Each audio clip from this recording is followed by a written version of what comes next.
선생님들 안녕하세요. 하늘쌤입니다.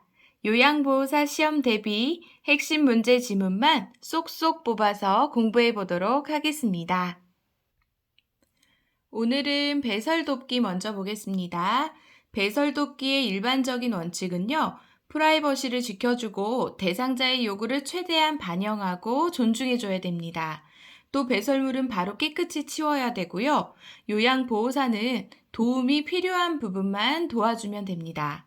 항문은 닦는 방향이 중요한데요. 앞에서 뒤로 닦아야 되죠. 누워 계시다면 위에서 아래로 닦아야 되고 여성분이라면 요도, 질, 항문 방향으로 닦으셔야 방광염, 요로 감염을 예방할 수가 있습니다. 또한 요양보호사는요, 대상자의 배설 요구의 표현을 잘 봐주셔야 됩니다. 언어적인 표현과 비언어적인 표현이 있는데요.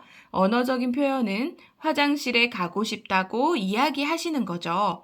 비언어적인 표현은 끙끙거리거나 안절부절 못하거나 손으로 배 또는 엉덩이를 가리키거나 얼굴 표정이 일그러지거나 허리를 들썩이거나 바지를 내리려는 것처럼 이렇게 몸으로 이야기하는 것을 비언어적 표현이라고 이야기합니다. 배설 시의 관찰 내용이 있는데요.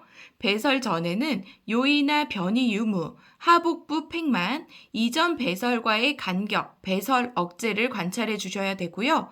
배설 중에는 통증, 불편감, 불안한 정도, 배변의 어려움, 배뇨의 어려움이 있는지 관찰해 주셔야 됩니다.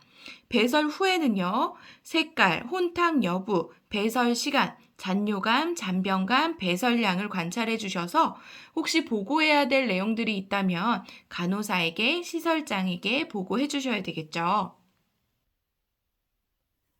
편마비 대상자 옮기는 방법 보겠습니다. 편마비 대상자의 경우에는요, 건강한 쪽에 휠체어를 두고요, 침대 난간에 빈틈없이 붙이거나 30에서 45도 정도로 비스듬히 붙이면 됩니다. 화장실까지 거리가 얼마 되지 않는다고 해가지고 휠체어에 제대로 앉지 않고 걸터 앉으면 낙상 사고가 있을 수 있기 때문에 반드시 휠체어에 깊숙이 앉혀주셔야 됩니다. 또 화장실 밖에서 기다릴 때는요, 요양보호사가 중간중간 대상자에게 말을 걸어서 상태를 살펴주셔야 됩니다.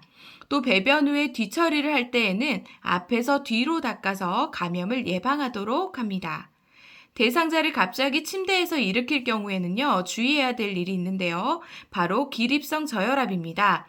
혈압이 떨어져서 어지러울 수 있고요. 그래서 대상자의 안전을 위해서는 누워 있다가 잠시 앉혔다가 어지럽지 않으면 일어설 수 있도록 이렇게 서서히 체위 변경을 해주시는 게 안전합니다.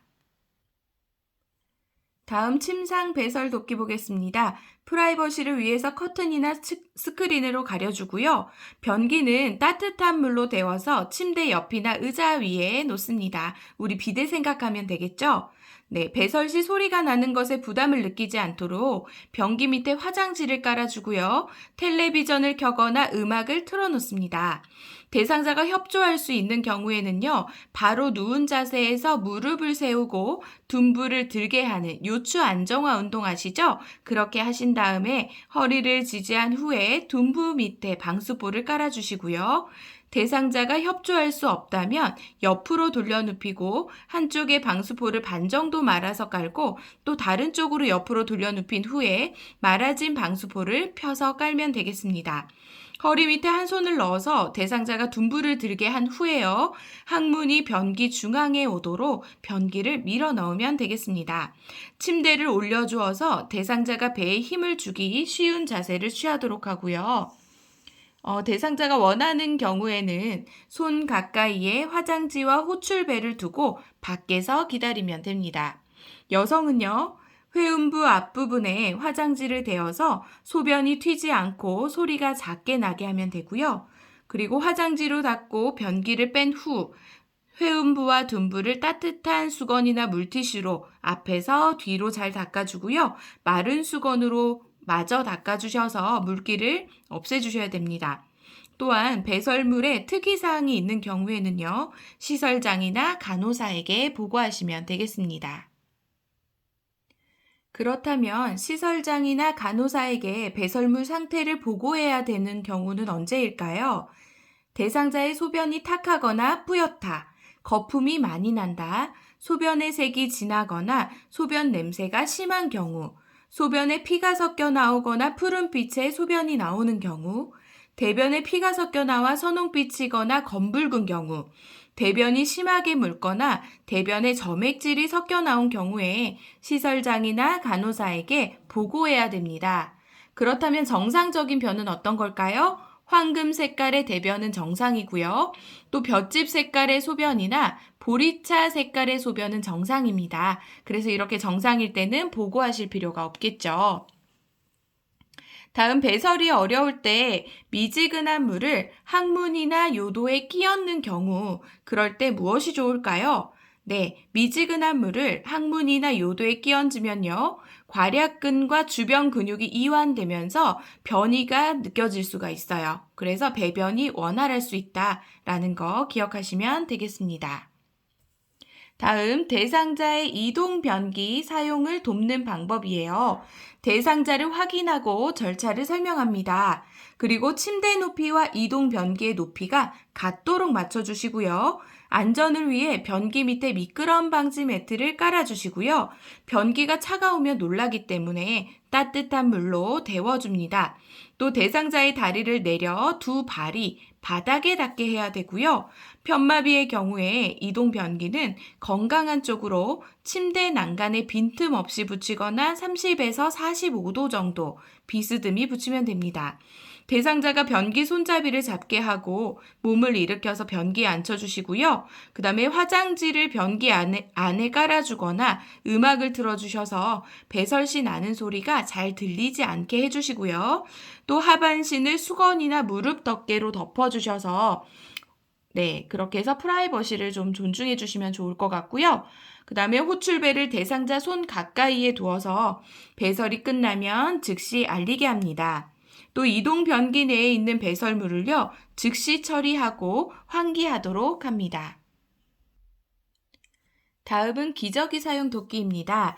몇 번 실금을 했다고 해서 기저귀를 바로 사용하는 것은 좋지 않고요. 부득이한 경우에만 기저귀를 사용하는 겁니다. 그래서 언제 기저귀를 사용하냐면 대소변을 전혀 가리지 못하는 경우나 배설 욕구를 느끼지 못하는 경우, 치매 등으로 실금이 빈번한 경우에만 기저귀를 사용하게 됩니다. 기저귀를 사용하게 되면 대상자가 기저귀에 의존하게 되죠. 그러면 스스로 배설하던 습관이 사라지고요. 치매 증상이나 와상 상태가 더욱 심해질 수 있어요. 그래서 몇 번 실금을 했다고 해서 기저귀를 바로 사용하는 것은 좋지 않다는 거 기억하시면 되겠고요. 또 신속하게 기저귀를 교환하고요. 불쾌한 표정을 짓지 않도록 합니다. 그리고 기저귀가 젖거나 뭉쳐 있으면 욕창이 발생하기 쉽기 때문에 속히 갈아주는 것이 원칙이고요. 기저귀를 사용하면 이제 피부 손상이나 욕창이 발생하기가 쉬워요. 그래서 기저귀를 갈아주실 때마다 피부 발진이 있는지 상처가 생기는지 잘 살펴보시고요. 욕창 예방을 잘 살펴주셔야 됩니다. 또 약간의 도움으로 대상자가 이동할 수 있으면 이동 변기를 사용하고요. 허리를 들어 올릴 수 있다면 간이 변기를 사용해 보도록 합니다. 또 면 덮개를 이불 위에 덮고 이불은 다리 아래로 접어내리고요. 허리를 들 수 없는 경우에는 옆으로 돌려서 기저귀를 교환해 주시면 됩니다. 또 협조할 수 있으면 무릎을 세우고 허리를 들게 해서 기저귀를 교환하면 되겠죠. 그리고 배설물이 보이지 않도록 기저귀의 바깥면 깨끗한 부분이 보이도록 말아 넣어주시면 되겠고요. 둔부 및 항문 부위, 회음부를 따뜻한 물티슈로 닦고 그때는 앞에서 뒤로 닦겠죠? 그리고 나서 또 마른 수건으로 닦아주시면 됩니다. 또 피부의 발적이나 상처 등을 세심하게 살펴보고요. 가볍게 이렇게 계란 쥔 것 같은 손 모양을 하셔서 두드려서 마사지 해주시면 좋겠고요. 면 덮개 위로 이불을 덮고 나서 면 덮개를 빼시면 됩니다. 그 다음은 창문을 열어서 환기하고 필요시에는 탈취제나 방향제를 사용하시면 됩니다. 네, 다음은 유치도뇨관을 하고 계신 분들 보겠습니다. 유치도뇨관을 하고 있는 대상자가 복통을 호소할 때 가장 먼저 요양보호사가 점검해야 될 것은 무엇일까요? 시험에 자주 나오는 부분이죠. 네, 연결관이 꺾여 있거나 눌려 있어서 소변이 소변 주머니로 제대로 배출되지 못하는지를 살펴주셔야 됩니다. 그래서 간호사에게 먼저 보고하는 것이 아니라 연결관이 꺾여 있는지를 먼저 확인하시고 열어주시면 됩니다. 또 요양보호사는요, 유치도뇨관의 교환 또는 삽입, 방광세척 등은 절대로 하지 않고요. 방문 간호사가 하거나 의료기관을 이용해서 이렇게 유치도뇨관을 관리할 수 있도록 그렇게 도와주시면 됩니다. 유치도뇨관의 소변 주머니 관리인데요. 소변이 역류하면 감염의 원인이 되죠. 그렇기 때문에 소변 주머니는 방광 위치보다 낮게 둔다라는 거 기억하시고요. 소변량의 색깔을 2-3시간마다 확인하도록 한다라는 것도 같이 기억하시면 좋겠습니다. 유치도뇨관을 삽입하고 있는 대상자를 돕는 방법이에요. 연결관이 꺾여 있거나 눌려서 소변이 소변 주머니로 제대로 배출되지 못하는지를 살펴주시고요. 그 다음에 유치도뇨관을 삽입하고 있어도 침대에서 자유로이 움직일 수도 있고요. 또 보행할 수도 있죠. 그래서 그 사실을 대상자에게 알려주시고요. 유치도뇨관을 하고 있어도 수분 섭취를 충분히 해주라고 이렇게 이야기합니다.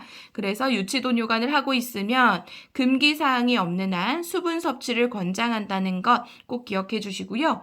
소변색이 이상하거나 탁해진 경우, 소변량이 적어진 경우, 소변이 도뇨관 밖으로 새는 경우에는요, 시설장이나 간호사에게 보고하도록 합니다.